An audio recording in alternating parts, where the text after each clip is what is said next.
पुण्यात्माओं, ये दास आपको बहुत बार बताता है कि जो पुण्यकर्मी प्राणी होते हैं उनको भक्ति जिनकी अच्छी होती है, पुण्यकर्मी प्राणी होते हैं, उनको परमात्मा की चाह बनी रहती है। दो प्रकार से मानव शरीर प्राप्त होता है, दो प्रकार से मानव शरीर प्राप्त होता है। एक तो टर्न वाइज, क्योंकि काल भगवान को कबीर परमेश्वर जी ने श्राप दे रखा है कि तू 1 लाख मानव शरीरधारी प्राणियों का आहार करेगा और 1.25 लाख की उत्पत्ति किया करेगा, जिस कारण से ये विवश हो गया हमें मानव शरीर देने के, नहीं तो ये मानव शरीर भी नहीं देता। ये इतना जालिम है, ये इतना धोखेबाज है, ये हमें मनुष्य शरीर देता ही नहीं कहीं इनको पता ना लग जाए। और परमेश्वर को ये मालूम था कि इनको मानव शरीर मिलेगा तो मैं जा कर के किसी ना किसी रूप में अपनी प्यारी आत्माओं को अपना रहस्य बता दूंगा।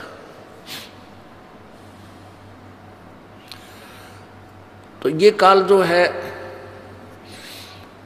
2 प्रकार से मनुष्य जीवन मिलता है। एक तो टर्न वाइज, एक ऐसा विधान बना रखा प्रभु ने कि एक प्राणी जैसे मनुष्य शरीर प्राप्त है, भक्ति की नहीं, तो 84 लाख प्रकार की योनियों के कष्टों को भोगने के उपरांत एक टर्न वाइज एक मानव शरीर अवश्य दिया जाएगा उसको। यदि उसमें भी वो भक्ति नहीं करता है तो फिर इसी 184 के कोल्लू में, हर अट के कुएं में फिर डाल दिया जाता है। और दूसरे वो व्यक्ति होते हैं जो कभी कबीर परमेश्वर जी की शरण में रहे हैं। जैसे आज से 600 वर्ष पहले परमेश्वर कबीर देव जी आए थे, उस समय परमेश्वर कबीर जी के 64 लाख अनुयायी हो गए थे, शिष्य हुए थे 64 लाख। आज से 600 वर्ष पहले भारत की आबादी कितनी होगी जनसंख्या? मुश्किल से 4 करोड़, इंक्लूडिंग अफगानिस्तान, पाकिस्तान, बलूचिस्तान, इराक तक और गजनवी तक ये भारत ही था। और सारी मिलाकर 4 करोड़ आबादी या जनसंख्या नहीं थी। और उस 4 करोड़ जनसंख्या में से 64 लाख से सो जाना, ये कोई बालकों का खेल नहीं था, जिसमें हिंदू और मुसलमान दोनों इंक्लूड थे।